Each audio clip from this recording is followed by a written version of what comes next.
आज के क्लास में हम लोग जीएसटी के बारे में जानेंगे, जीएसटी की जर्नल एंट्री कैसे होती है। लेकिन इसको जानने से पहले हम लोगों को ये जान लेना होगा कि जीएसटी की रेट क्या है और जीएसटी कितने प्रकार की होती है। तो जीएसटी का फुल फॉर्म होता है गुड्स एंड सर्विस टैक्स, यानी वस्तुओं और सेवाओं पर लगने वाला टैक्स। जीएसटी एक प्रकार का इनडायरेक्ट टैक्स है और जीएसटी दो प्रकार की होती है, जैसे इंट्रा स्टेट जीएसटी और इंटर स्टेट जीएसटी। अगर खरीदने वाला और बेचने वाला अगर एक ही स्टेट का है तो वहाँ पर इंट्रा स्टेट जीएसटी लगती है, और वो जीएसटी दो प्रकार की होती है, सी जीएसटी और एस जीएसटी। जहाँ पर स्टेट जीएसटी नहीं होती वहाँ पर यूटी जीएसटी हो सकती है, जैसे जम्मू कश्मीर इत्यादि जगह पर यूटी जीएसटी, यूनाइटेड टेरिटरीज जो होती हैं। और इसके बाद हम लोग देखते हैं आगे।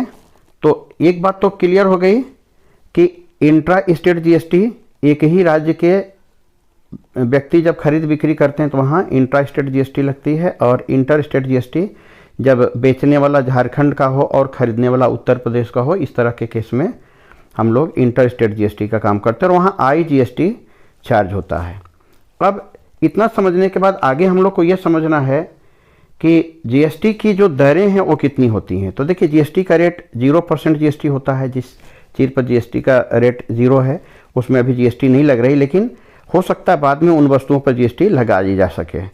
उसके बाद 5% की जीएसटी, 12% की जीएसटी, 18% की जीएसटी, और बहुत सी वस्तुएँ ऐसी हैं जो लग्जरियस टाइप की होती हैं, उस पर 28% तक का जीएसटी लगता है, और कुछ वस्तुएं उस पर जीएसटी नहीं लगती, नील है, यानी इस पर नहीं लगेगी जीएसटी। लेकिन 0% और नील जीएसटी में यही अंतर है कि 0% वाला में इन फ्यूचर लगाया जा सकता है, नील वाला में नहीं लगेगा। ठीक है, तो ये तो हो गया जीएसटी का इंट्रोडक्शन, जीएसटी का रेट जो है हो गया। अब इसके बाद हम लोगों को देखना है, समझना है कि इंटर स्टेट और इंट्रा स्टेट जो जीएसटी होती है उसका रूल क्या है। जैसे अब मान लीजिए कि जीएसटी अभी हम लोग थोड़ा देर पहले देखे थे 5%, तो अगर जीएसटी 5% वाला चल रहे हैं तो अगर आईजीएसटी का केस है तो पूरा 5% ही लगेगा, क्योंकि इंटर स्टेट में 5% लगेगा एक राज्य से दूसरे राज्य में अगर बिजनेस हो रहा है तो। और इंट्रा स्टेट अगर एक ही राज्य के दो व्यक्ति ट्रांजैक्शन कर रहे हैं तो वहाँ पर ये 5% का जो जीएसटी है वो 2.5% सी जीएसटी हो जाएगा और 2.5% का एस जीएसटी हो जाएगा। उसी प्रकार से अगर मान लीजिए 12% की जीएसटी चार्जेबल है अगर किसी वस्तु पर, तो अगर इंटर स्टेट ट्रांजैक्शन हो रहा है, मतलब कि खरीदने वाले और बेचने वाले अलग अलग स्टेट के हैं, तो पूरा फुल 12% चार्ज हो जाएगा आईजीएसटी के नाम पर। लेकिन अगर इंट्रा स्टेट ट्रांजैक्शन हो रहा है, मतलब खरीदने वाले और बेचने वाले एक ही स्टेट के हैं, तो ये जो 12% का जीएसटी था ना, ये दो भाग में बढ़ जाएगा, यानी कि 6% सी जीएसटी हो जाएगा और 6% एस जीएसटी हो जाएगा। इसी प्रकार से 18% वाला में 9% सी जीएसटी हो जाएगा, 9% एस जीएसटी हो जाएगा, और 28% वाला में 14% सी जीएसटी और 14% एस जीएसटी हो जाएगा। ठीक है, तो ये तो जीएसटी का फॉर्मेशन हो गया। अब आइए आगे देखते हैं इसका जर्नल एंट्री किस प्रकार से होता है। दूसरी बात, एक चीज़ और समझना जरूरी है कि जीएसटी किन किन चीज़ों पर टैक्सेबल होती है और किन किन चीज़ पर टैक्सेबल नहीं होती। सब चीज़ पर जीएसटी नहीं लगती है। अगर कोई भी गुड्स हम बाई करेंगे तो वहाँ पर जीएसटी लगती है, कोई भी सोल्ड करेंगे वहाँ पर जीएसटी लगेगी।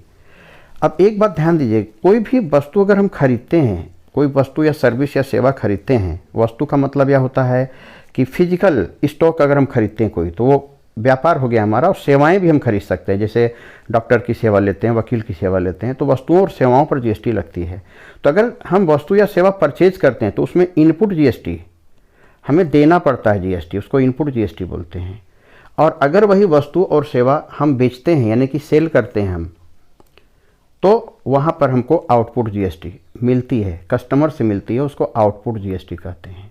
ठीक है, अभी आउटपुट सी जीएसटी भी हो सकती है, आउटपुट एस जीएसटी भी हो सकती है, आउटपुट आई जीएसटी भी हो सकती है। अगर अलग अलग स्टेट के व्यापारी हैं तो आउटपुट आई जीएसटी हो सकती है, लेकिन आउटपुट जीएसटी होगी बेचने के केस में। खरीदने के केस में इनपुट जीएसटी होगा। तो अब हमको ये समझना है ना कि जीएसटी टैक्सेबल ऑन या GST charge on the following items, जैसे रेंट पेड कर रहे हैं उस पर जीएसटी चार्ज होगा, एडवर्टीजमेंट पे जीएसटी चार्ज होगा, टेलीफोन एक्सपेंसेस पे जीएसटी चार्ज होगा, प्रिंटिंग स्टेशनरी पर होगा, लीगल एक्सपेंसेस पे जीएसटी चार्ज होगा।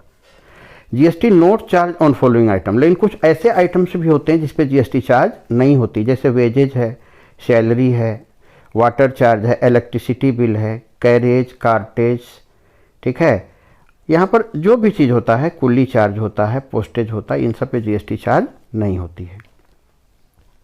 अब एक चीज़ हमेशा ध्यान देना है, जीएसटी का सेटलमेंट कैसे होता है। जैसे जीएसटी फिक्स एसेट्स पे कैसे सेटल्ड होता है, कोई फिक्स एसेट्स हम परचेज करते हैं, तो जैसे परचेज कर रहे हैं हम plant and machinery, furniture, computer, ठीक है, तो सेटअप विथ आउटपुट जीएसटी।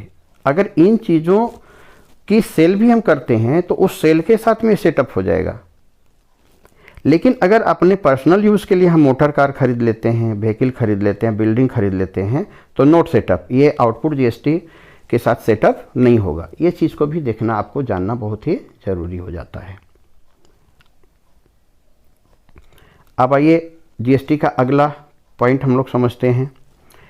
अब जर्नल एंट्री कैसे करते हैं, तो जैसे कि अभी एक एग्जांपल के साथ में हम लोग देख रहे हैं इसका जर्नल एंट्री। सपोज मान लीजिए कि हम लोग 20,000 रुपये का कोई गुड्स बाई कर रहे हैं, खरीद रहे हैं, तो यहाँ पर परचेज अकाउंट डेबिट होगा और ये जीएसटी हम आपको with in the same state, जिसको इंट्रा जीएसटी बोलते हैं, एक ही राज्य में हम ट्रांजेक्शन कर रहे हैं, उसके लिए हम आपको बताने जा रहे हैं।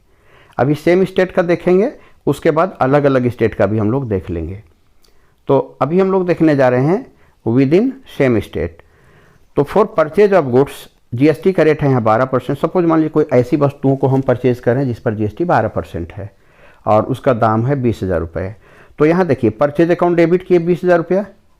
अब इस 20,000 रुपये पर अब चूंकि एक ही स्टेट का है तो 12% का जीएसटी दो भाग में बट जाएगा ना, 12% का जीएसटी दो भाग में बटेगा, तो 6% सीजीएसटी और 6% का एसजीएसटी हो जाएगा। तो 20,000 का 6% 1,200 रुपया, देखिए सीजीएसटी हो गया इनपुट और 1,200 रुपया इनपुट एसजीएसटी। आपको बताए थे कि परचेज में इनपुट जीएसटी लगता है, तो इनपुट सीजीएसटी और इनपुट एसजीएसटी। और अब इस वस्तुओं को अगर हम कैश में खरीद रहे हैं तो 2 में कैश हो जाएगा, चेक दे रहे हैं तो 2 में बैंक हो जाएगा, और अगर इसको क्रेडिट या उधार में खरीद रहे हैं तो सप्लायर का नाम या क्रेडिटर का नाम हो जाएगा। तो ये पहली एंट्री समझ में आ गई कि अगर कोई गुड्स हम 20,000 का बाई कर रहे हैं तो गुड्स बाई करते समय आपको पता होगा कि परचेज तो डेबिट हम करते ही हैं, तो इस जगह पर हम लोग को परचेज अकाउंट जो है वो डेबिट हो जाएगा 20,000 रुपये से, और सीजीएसटी डेबिट हो गया 1,200 और एसजीएसटी डेबिट हो गया 1,200, दोनों मिला करके यहाँ 22,400 का एंट्री हमने कर दिया। अब अगर ये खरीदा हुआ माल में से ये 20,000 का जो बाई किए थे इसमें से कुछ हम रिटर्न करेंगे, तो रिटर्न में क्या होता है, ये एंट्री रिवर्स हो जाएगा, उल्टा हो जाएगा। ऐसा नहीं कि इनपुट जीएसटी की जगह आउटपुट जीएसटी हो जाएगा, इनपुट जीएसटी ही रहेगा, बट इनपुट जीएसटी जो मेरा डेबिट में यहाँ चढ़ा हुआ वो इनपुट जीएसटी मेरा अब जो है वो क्रेडिट में आ जाएगा, और परचेज के जगह पर हमारा परचेज का रिटर्न लिखा जाएगा। जैसे परचेज है ना, यहाँ देखिए, अब जैसे फॉर परचेज रिटर्न, मान लीजिए हमने 5,000 रुपये का गुड्स रिटर्न किया, तो 5,000 का रिटर्न किया तो अब उसके लिए हमको पैसा मिलेगा, नगद लिए हैं तो कैश मिलेगा या बैंक में मेरे अकाउंट में पैसा देगा, और अगर उधारी लिए हैं तो सप्लायर से हमको लेना रहेगा, सप्लायर का नाम डेबिट करेंगे। टू परचेज, अब परचेज के साथ रिटर्न लगा दिया हमने, मान लीजिए 5,000 का माल हमको वापस हम कर रहे हैं, तो 5,000 का माल वापस कर रहे हैं, तो इस पर जीएसटी कितना लगा हुआ था, 6% का लगा था। तो 5,000 रुपये का अगर हम जीएसटी 6% निकालेंगे तो मेरा 300 रुपये का जीएसटी आएगा, तो 300 हो गया। यानी जीएसटी इनपुट जीएसटी डेबिट हुआ था 1,200 रुपये का और क्रेडिट हुआ 300 रुपये का। इसको रिवर्सल एंट्री बोलते हैं, क्योंकि परचेज किया हुआ माल रिटर्न हुआ तो एंट्री सब इसका रिवर्स हो गया। अब ऐसा नहीं कि इनपुट के जगह आउटपुट हो गया, इनपुट ही है बट ये डेबिट था और ये क्रेडिट हो गया। तो ये समझ में आ गया, बेसिक चीज़ है जीएसटी का, इसको जानना बहुत ज़रूरी है। अब इतना समझने के बाद अब सेल का एंट्री थोड़ा सा देखा जाए। देखिए फॉर सेल जीएसटी रेट 12% ही रख रहे हैं, 50,000 का गुड्स हम सोल्ड कर रहे हैं, तो अगर कैश में सोल्ड करेंगे तो कैश डेबिट होगा, नगद बेचेंगे तो, और चेक अगर मिला है तो बैंक डेबिट होगा, और यदि क्रेडिट में सेल किए हैं तो डेटर का नाम डेबिट में होगा। लेकिन क्रेडिट में सेल किया हुआ गुड्स हमारे पास से जा रहा है तो सेल मेरा क्रेडिट हुआ, और आउटपुट जीएसटी ये क्रेडिट होगा। इनपुट जीएसटी खरीदते समय डेबिट होता है, अब बेचते समय आउटपुट जीएसटी क्रेडिट होता है। सेम स्टेट का है, इसलिए यहाँ जीएसटी जो 12% का था ना वो 6%, 50,000 का 6% 3,000 और 6% 3,000। तो यहाँ इंटी क्या हो गया, यहाँ पर इंटी हो गया, यहाँ बेच रहे हैं तो अगर नगद बेच रहे हैं तो कैश या बैंक हो जाएगा, और उधारी बेच रहे हैं तो डेटर डेबिट हो जाएगा, और क्रेडिट में सेल हो जाएगा, और आउटपुट सीजीएसटी और आउटपुट एसजीएसटी निकाल लिए। अब ये सेल किया हुआ गुड्स अगर हमको रिटर्न आ जाता है मेरे पास, सेल्स रिटर्न बोलेंगे उसको, तो ये रिवर्सल एंट्री हो जाएगा। इसको हम लोग आगे देख लेते हैं। देखिए यहाँ पर क्या बोलता है, false sales return of goods. अगर गुड्स को हम सेल्स रिटर्न करते, 4,000 का माल वापस हमको मिला है, हम बेचे हैं तो हमको मिलेगा, तो रिवर्सल एंट्री इसका होगा। तो सेल किया हुआ माल हमारे पास आता है तो सेल्स रिटर्न अकाउंट डेबिट हो जाएगा, और वहाँ पर पिछले पेज में आउटपुट जीएसटी क्रेडिट था, तो यहाँ पर आउटपुट सीजीएसटी और आउटपुट एसजीएसटी अभी 4,000 पे निकलेगा। जैसे 4,000 रुपये है, इस पर हमारा 6% का जीएसटी होगा, तो 6 चौके 2400, 2400 मेरा ये डेबिट हो जाएगा। सेल के साथ में आउटपुट जीएसटी क्रेडिट होता है, लेकिन सेल्स रिटर्न के लिए रिवर्स हो जाएगा, तो उल्टा हो जाएगा ये। और यहाँ पर जो चूँकि हम जब माल मेरे पास सेल्स रिटर्न आएगा तो हमको पैसा रिटर्न करना पड़ेगा, या डेटर को हम पैसा देंगे तो क्रेडिट हो जाएगा। अब ये तो हमारा एक ही स्टेट का काम हो गया। सेम स्टेट में अगर एंट्री करेंगे तो इस तरह से होगा। अगर इंटर स्टेट ट्रांजेक्शन होगा तो क्या होगा, तो आइए एक इंटर स्टेट का भी हम लोग देख लेते हैं। सपोज मान लीजिए यहाँ पर देखिए इंटर स्टेट ट्रांजेक्शन है, तो यहाँ पर दिखा रहा है, मान लीजिए फिर वही केस हम लेते हैं, परचेज गुड्स 40,000 का गुड्स हम बाई किए हैं, 12% का जीएसटी रेट है। तो यहाँ पर सीजीएसटी और एसजीएसटी नहीं लिखा है, यहाँ पर आईजीएसटी लिखा है। क्यों? क्योंकि एक राज्य से दूसरे राज्य में वस्तुओं का ट्रांजैक्शन हो रहा है, हमने बाई किया तो परचेज अकाउंट डेबिट हुआ, और परचेज में आप जानते हैं इनपुट डेबिट होता है, लेकिन इनपुट के साथ सीजीएसटी और एसजीएसटी नहीं लगेगा, आईजीएसटी लगेगा। तो 40,000 का 12% पूरा जीएसटी चार्ज हो जाएगा, तो 48 रुपये जीएसटी हो गया। और अगर हम नगद खरीद रहे हैं तो कैश या बैंक होगा, और उधार में खरीद रहे हैं तो सप्लायर या क्रेडिटर का नाम हो जाएगा। तो ये भी आप समझ गए।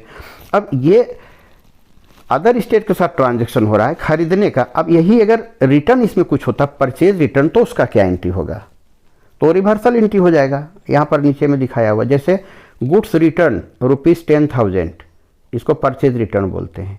तो यही 12% जीएसटी वाला माल रिटर्न किए हैं, रिटर्न किए हैं, तो बदले में हम कैश या बैंक जो भी हमारा है ले लेंगे, या सप्लायर के साथ हम ट्रांजैक्शन किए, सप्लायर डेबिट हो जाएगा, और जो परचेज मेरा डेबिट था वो परचेज मेरा क्रेडिट हो जाएगा। और इस अमाउंट का जो जीएसटी है 10,000 का, 10,000 का 12% 1200 होगा, तो ये इनपुट जीएसटी आईजीएसटी के नाम से क्रेडिट हो जाएगा। यहाँ इनपुट आईजीएसटी डेबिट था जब बाई कर रहे थे तब, और जब रिटर्न कर रहे हैं खरीदा हुआ माल तो ये मेरा क्रेडिट हो जाएगा, इसलिए इसको रिवर्सल एंट्री बोलते हैं हम लोग। अब इसी तरह का एक एंट्री हम लोग को सेल का भी देखना होगा, और उसमें भी रिवर्सल एंट्री हम लोग को देखना चाहिए, तभी हम लोग को ज़्यादा नॉलेज के लिए समझ में आएगा। अब आइए यहाँ पर सेल्स के साथ सेल्स रिटर्न, अब मान लीजिए सेल कर रहे हैं तो सेल का एंट्री हो गया, अब सेल्स रिटर्न भी कर रहे हैं। एक मिनट जरा सा 4 नंबर में फिर से आते हैं, सेल्स का एक एंट्री हम लोग देखते हैं। यस, यहाँ पर दिया हुआ है सेल्स का एंट्री, इस जगह पे 7 नंबर में, सोल्ड गुड्स ₹1,20,000, जीएसटी 12%। अब 1,20,000 का माल बेचे तो पैसा आया मेरे पास, तो कैश डेबिट हो गया।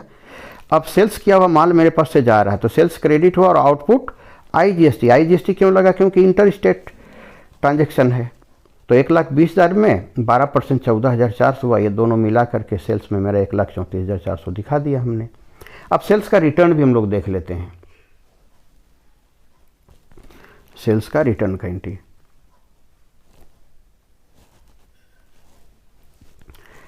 अब देखिए क्या बोलता है सेल्स रिटर्न। मान लीजिए 1,20,000 का गुड्स जो सोल्ड किए थे हम, उसमें से 20,000 का गुड्स मेरे पास रिटर्न आया, तो रिटर्न आया तो सेल्स रिटर्न डेबिट हो गया, और जो आउटपुट आईजीएसटी क्रेडिट हो तो भी डेबिट हो गया, रिवर्सल एंट्री हो गया ये। अब इस 20,000 पे जीएसटी कितना लगेगा? 12%, 2,400, ये दोनों मिला के 22,400। इतना तो समझ में आ गया। अब सवाल है कि इसमें एक चीज़ और हम लोग को जानना है, जीएसटी सेटअप। सेटअप का मतलब होता है एडजस्टमेंट ऑफ जीएसटी। देखिए आपको मैं बता रहा हूँ कि आउटपुट जीएसटी में जो जीएसटी आपको मिला, सपोज आपको 50,000 का जीएसटी मिला और आप खरीदते समय 40,000 का जीएसटी आप पेमेंट किए होंगे, तो जो ये आउटपुट जीएसटी जो मिला आपको आउटपुट जीएसटी है, जो आप पेमेंट किए हो इनपुट जीएसटी है। तो आउटपुट में से इनपुट को सेटअप करने का मतलब होता है कि आउटपुट में इनपुट को माइनस कीजिए। 10,000 का जीएसटी आपके पास एक्स्ट्रा बचा हुआ है ना, ये आपको गवर्नमेंट को पेमेंट करना पड़ेगा। ये गवर्नमेंट को पेमेंट करने के लिए आउटपुट बढ़ा है तो आउटपुट जीएसटी को डेबिट करके बैंक अकाउंट को क्रेडिट कर देंगे। लेकिन कभी कभी केस उल्टा हो जाता है। अब सपोज मान लीजिए अभी आपको 50,000 आउटपुट जीएसटी मिला था, अब उल्टा हो गया काम। उल्टा काम ये हो गया कि आपको आउटपुट जीएसटी मिला था 40,000 का और इनपुट आप पेमेंट किए हैं 50,000 का। अब गवर्नमेंट को कितना दीजिएगा? आपका तो माइनस में आ रहा है 10,000, तो गवर्नमेंट से तो देंगे नहीं, ना ही गवर्नमेंट से लेंगे, ये आपका जमा रहेगा। इसको इनपुट क्रेडिट बोलते हैं। इनपुट क्रेडिट के नाम से ये आपका ये डिपॉजिट रहेगा। जब अगले बार आपके पास आउटपुट ज़्यादा आएगा तो ये मैनेज हो जाएगा। तो यही कहानी है, आउटपुट में से इनपुट जीएसटी को हम लोगों को मैनेज करना पड़ता है। अब इसके लिए देखिए एक टेबल बना करके हम लोग समझें तो बहुत अच्छा से समझ में आता है। तो टेबल बना के कैसे समझेंगे इस चीज़ को आपको मैं बताता हूँ। देखिए जैसे पेज नंबर 1 में, पेज नंबर, इसको पहले मिटा लेते हैं, क्लियर कर लेते हैं, आपको स्क्रीनशॉट लेने में सुविधा होगी। इसको हमने मिटा लिया। पेज नंबर 2 बिल्कुल क्लियर है, कहीं कोई प्रॉब्लम नहीं है। पेज नंबर 3 इसको भी साफ कर लेते हैं थोड़ा। पेज नंबर 4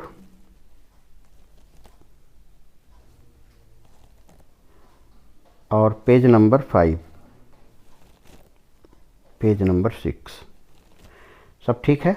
अब पेज नंबर 3 से जर्नल एंट्री स्टार्ट हुई। तो अब देखिए, अब ध्यान दीजिएगा, यहाँ पर हम यहाँ करने क्या जा रहे हैं, पहले आउटपुट देखें, आउटपुट देखना चाह रहे हैं। तो आउटपुट देखिए, यहाँ पर आपका ये इनपुट है, इसको बाद में देखेंगे। यहाँ इनपुट है, क्रेडिट में है, तो रिटर्न हुआ है। आउटपुट में मेरा CGST 3,000 का है और SGST भी 3,000 का, आउटपुट में 3,000 का है। अब इसका देखिए सेटलमेंट कैसे होगा। देखिए आउटपुट जीएसटी में 3,000 CGST, 3,000 SGST, अभी IGST नहीं मिला हमको। अब फिर से आते हैं वापस, पेज नंबर 4 में थे हम लोग।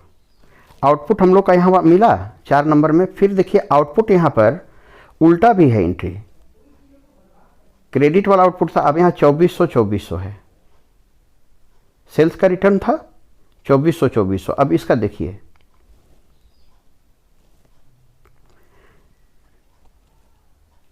चौबीस 240 था, तो 240 माइनस हुआ। तो आउटपुट वाला जो ओरिजिनल एंट्री में जो रिवर्सल एंट्री था माइनस होकर के मेरा CGST 2760 और 2760 हो गया। अब फिर से वापस आइए, आउटपुट वाला हम लोग समझ गए थे। देखिए आउटपुट में यहाँ 3,000 था, यहाँ भी 3,000 था, ये डेबिट में हो गया था। इसके बाद 4 नंबर पेज में देखिए 240 रिवर्सल था, वो माइनस हो गया। फिर आउटपुट ही खोजिए आप। अभी इंट्रा स्टेट में देखिए एक आउटपुट हमको यहाँ नज़र आया, यहाँ आउटपुट 14,400 आउटपुट नज़र आया। अब इसका return reversal entry 5 number page में आपको एक ठो मिलेगा। देखिए यहाँ पर रिवर्सल एंट्री आउटपुट में 2400 मिला, तो देखिए 14,400 में 2400 माइनस हो गया। यानी कि CGST का जो आउटपुट था, पहले इसको क्लीन करते हैं। CGST का जो आउटपुट था 3,000, उसमें रिवर्सल आउटपुट 240 घटा के 2760 का नेट आउटपुट था। SGST का जो आउटपुट था 3,000, उसमें आउटपुट जो रिटर्न हुआ था उसका रिवर्सल घटा करके नेट आउटपुट आपका 2760 हुआ। और IGST का जो आउटपुट था 14,400, उसमें रिटर्न वाला यानी रिवर्सल घटा के 12,000 का नेट आउटपुट हुआ। तो टोटल आउटपुट मेरा ये CGST का हुआ, SGST का हुआ और ये IGST का हुआ। यहाँ तक तो समझ में आ गया। इसी तरह से इनपुट का भी रफ आपको कर लेना होगा। आइए दिखाते हैं। अब इनपुट का रफ करके हम लोग क्या करने वाले, देखिए इनपुट में भी इनपुट का जो CGST का उसको ऊपर रखेंगे, SGST का भी ऊपर रखेंगे, IGST का भी इनपुट वाला सब ऊपर रखेंगे, उसमें जो रिवर्सल एंट्री था उसको माइनस कर देंगे। तो जैसे आउटपुट का आया था मेरा नेट, उसे इनपुट का भी नेट आया। मतलब मेरे कहने का मतलब यह है यहाँ पर कि आउटपुट CGST का नेट 2760 था और इनपुट CGST का नेट मेरा 900 था। तो अब ये 2760 में हम इनपुट को माइनस कर लेंगे 900, तो कितना बच गया आपका 1860 रुपये यहाँ पर नेट पेएबल हमारा निकल रहा है CGST का।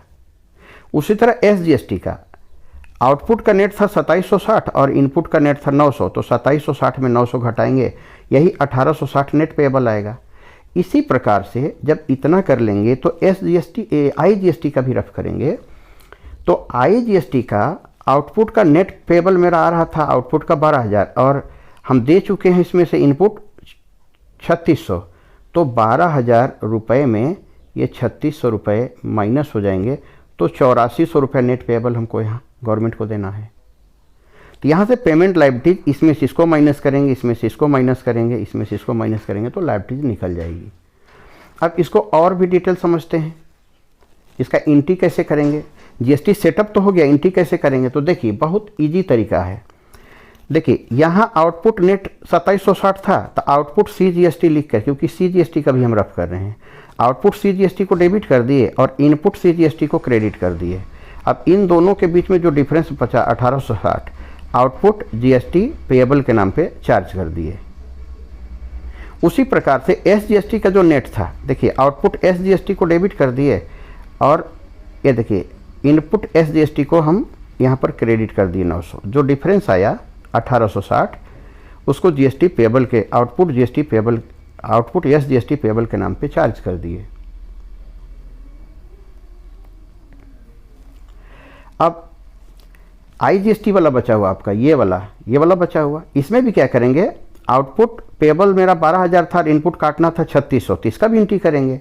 ये अगला पेज में आपको मिलेगा 6 नंबर पेज में। देखिए output IGST 12,000 debit, input IGST 3600, अब इन दोनों का डिफरेंस 8400, तो आउटपुट IGST पेएबल। अब जितना भी पेएबल नाम से नीचे क्रेडिट था ना, यहाँ पे क्रेडिट था, इसके बाद आप यहाँ देखिए यहाँ भी 1860 क्रेडिट था पेएबल के नाम पे, यहाँ क्रेडिट था, इन सभी को डेबिट करके और गवर्नमेंट को पेमेंट कर देंगे हम। तो देखिए पेमेंट का एंट्री भी आपको दिखाते हैं। देखिए output SGST payable, output SGST payable, CGST payable और आउटपुट IGST पेएबल। अब तीनों को जोड़ करके गवर्नमेंट को हमको 12,120 देना है, बैंक या कैश के थ्रू दे देंगे। तो यहाँ पर इस क्वेश्चन में हम लोग GST का पेमेंट का एंट्री बहुत अच्छी तरह से जान लिए। अब अगले क्लास में हम लोग ये देखेंगे कि कभी कभी क्या होता है, यहाँ तो आउटपुट बड़ा था तो उसमें इनपुट माइनस हो गया, तब तो पेमेंट का ये वाला एंट्री हुआ। अगर मान लीजिए इनकेस किसी में IGST या CGST किसी एक आइटम में मान लीजिए इनपुट बड़ा हो गया, बाकी में आउटपुट बड़ा और एक आइटम में इनपुट बड़ा हो गया, तो उसको कैसे पेमेंट करेंगे, उसका कैसे चार्ट बनाएंगे, उसका सेटअप कैसे करेंगे, ये अगले क्लास में हम लोग देखेंगे।